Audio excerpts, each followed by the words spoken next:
আসসালামু আলাইকুম। আজকে আপনাদেরকে একটা ইম্পর্টেন্ট টিপস দিব। যাদের লাউ গাছ আছে তারা অবশ্যই গাছে লাউ ধরলে এই কাজটা করবেন। প্রথমে এই ফুলটা নিয়ে এভাবে লাউর ফুল যখন ফুটে যাবে তখন এটাকে এভাবে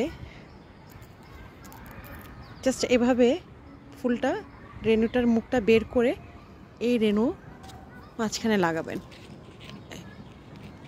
এটাকে পরাগায়ন বলে। যখনই এই পরাগায়নটা করা হবে তখনই ইনশাআল্লাহ লাউটা হবে। ওই লাউটা নষ্ট হওয়ার কোনো ইয়ে থাকে না। এই যে কিছুদিন আগে আমি এই লাউটা পরাগায়ন করেছি, আজকে আলহামদুলিল্লাহ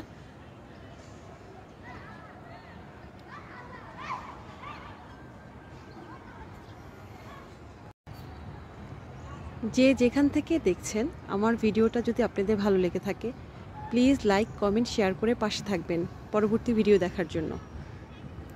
বিসমিল্লাহ।